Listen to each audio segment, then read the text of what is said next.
fuck, boy. You like that? You like that? I like that. That is very offensive. Hey everybody, welcome to TACT Lab, where four guys sit down to talk about pretty much anything. I'm Tyler. To my right, I got Alex. Right across from me is Chris, and bringing up the rear is Thomas. Alex, how you doing?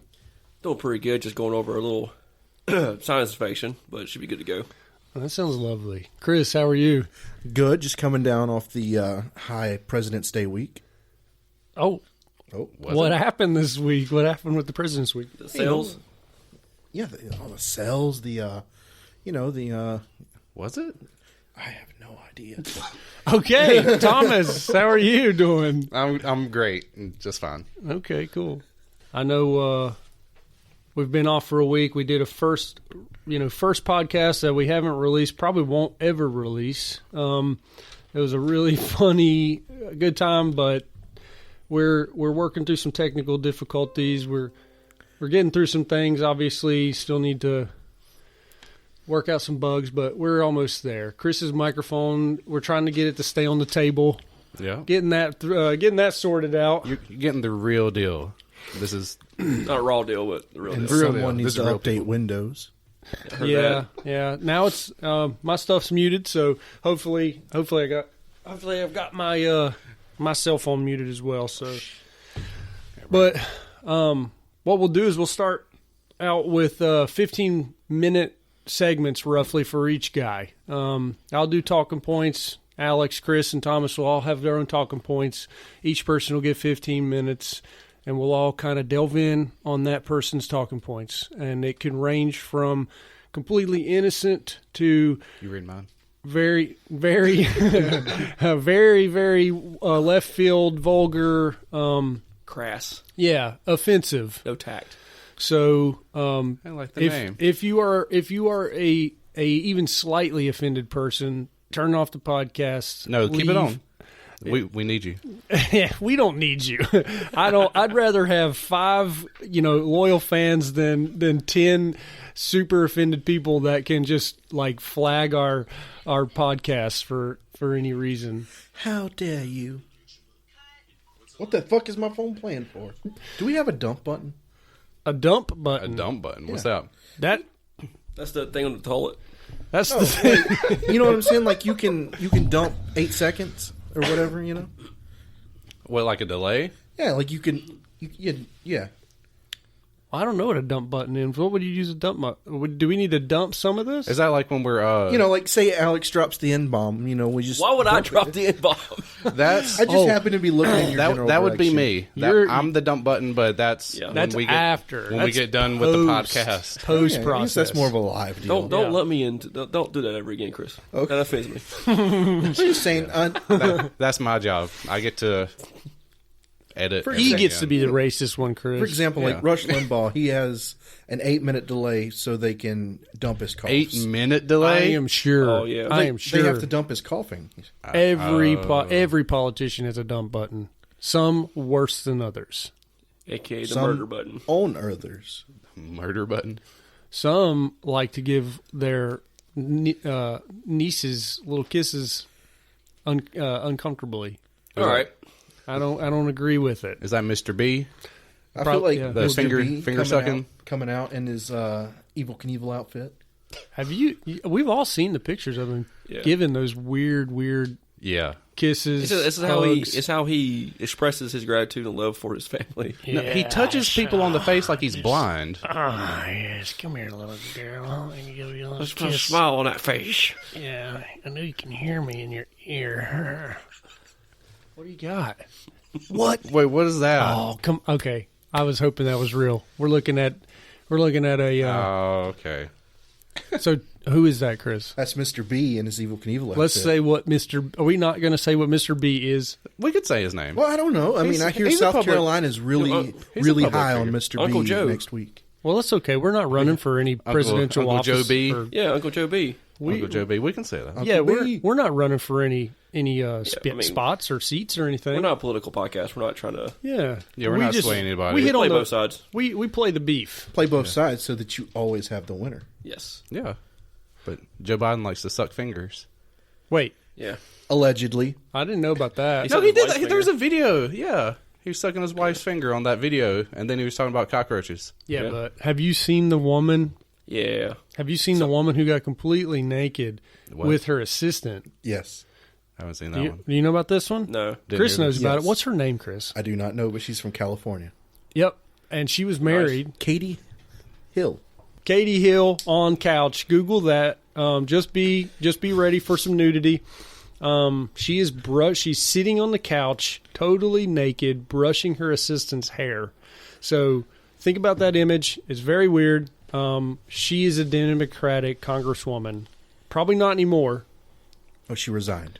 Yeah. Yep. So don't brush your assistant's hair naked on the couch and let people take pictures of it if you're planning to be a politician in the United States. Yep. And I would also recommend not nibbling and kissing and doing stuff to your niece's ears and lips. He's still in the running, though, right? He is, and somehow he skates by Yeah, with that Mr. B's weird going to shit. win South Carolina, probably. All that nibbling. He literally gave his 18-year-old granddaughter a kiss on the lips in front of everybody. I don't understand why that family is so fucked up. That is not normal behavior. It's just elite things, man. Yeah. He was Obama's VP. He can do whatever he What, wants. Donald Trump, he wants to... Yeah, he was probably on that He dated plane daughter. to Yeah, he Tijuana wants to Island date his as well. daughter. It's Tijuana. You know about the Tijuana Island, right? Is that the Epstein thing? That's the Epstein Island. Yeah. Little Tijuana or Yeah. little tit. It was a It was something. It was Little a, Tittywana. no. It was It's a private li- island. It was a Spanish term, Spanish name for a little senorita or something. Yeah. Anyways, Apparently, there's some underage escorts. yeah. They say, Apparently, yeah, we won't know. Allegedly. Someone was Someone murdered. All right.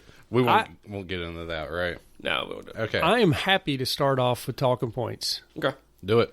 I wanted to talk about this Lori Vallow and Chad Daybell thing. Do you guys know about Chad Daybell? No. And Lori Valley? Not the Idaho people. Vallow.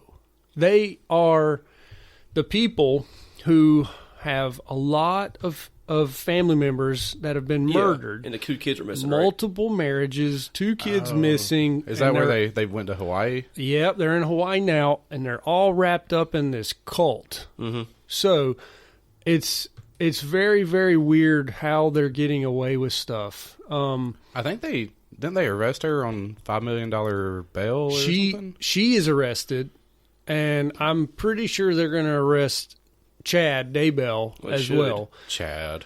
So Chad. it's really crazy how all of it wraps up. I've deleted all my fucking talking points about it where I hit on some highlights, but I'm just going to skim through this. But basically, a 7-year-old and a 17-year-old are missing. Family members wanted to point this out to like child services. Child services gave Lori a certain amount of time to present the kids, to say, here they are. They passed that deadline. And so then they hightailed it to Hawaii. And now Lori is in jail and Chad is still, in public. He's not running from the law, but he's not legally, they're not able to legally arrest him. So, what's happened, this whole thing spun off with, like, Lori said she was God. She was a god. She was a god. She says she was a god. And she had more important missions to carry out, like, she was assigned to carry out the work of 1,440,000 at Christ's second coming, which will be July 2020. So she has a bigger thing for the world. She's important to the world, is what her mission in life is. And if anybody gets in her way, she has said that she will kill them. And that's what happened to her ex-husband. Her ex-husband, Charles, was murdered recently by Lori's brother. And Lori's brother was recently also found murdered.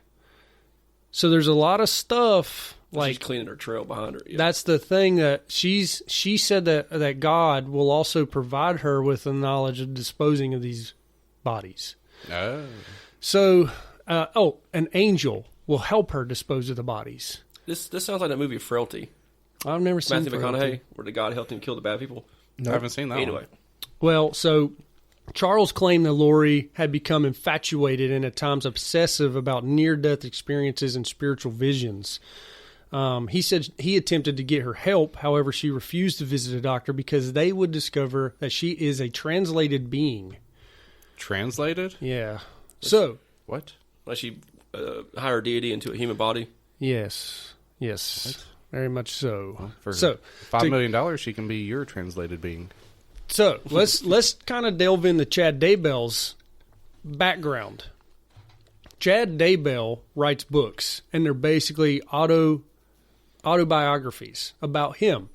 He likes to explain his life as living on the edge of heaven. So that's a book that he wrote, and basically this guy is just a fucking idiot. His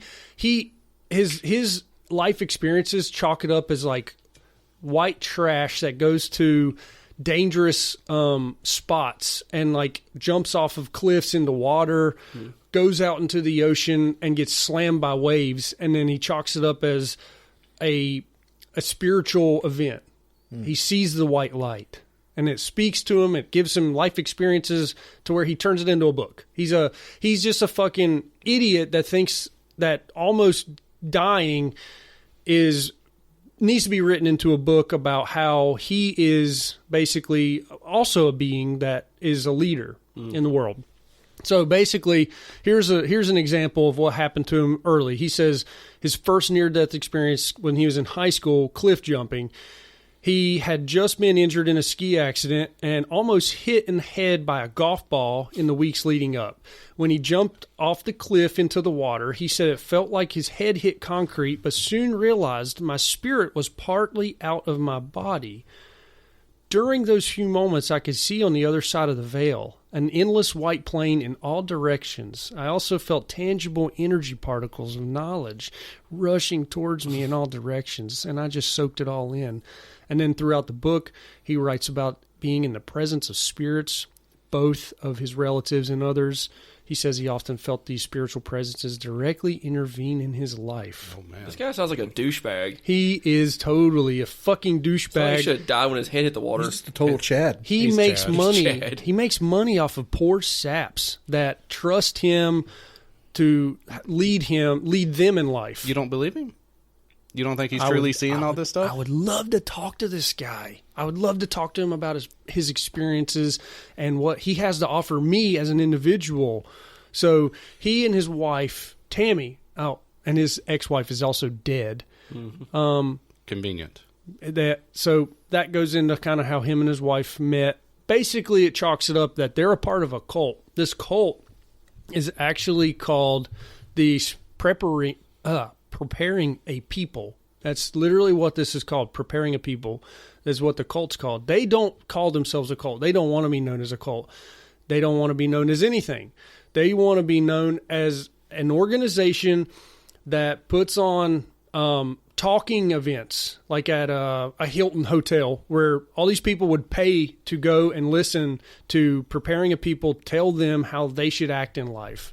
That's all they want to be known as, is like basically uplifters of Earth. Like motivational speakers. Motivational speakers. Sounds like this poor man's version of Heaven's Gate. Yeah, no, that's Yeah. my thing too. I was like, this just seems like Mormonism with extra steps. That is what Preparing a People. That's basically how Chad Daybell started, as a Mormon, and that's what. But this all makes sense now. He's just doing Joseph Smith. He's just doing it again. Chad's a Mormon. Lori, I'm not for sure if she grew up in Mormonism. But here's another experience. Daybell said he had his second near-death experience when a 15-foot wave barreled toward him. And as he was near a rock formation on the beach, Daybell wrote, a voice told him to cling to a rock as the wave crashed down. And then basically he says, then my surroundings changed and I found myself in a proverbial tunnel of light. It wasn't a bright white light, but more like a yellow heat lamp.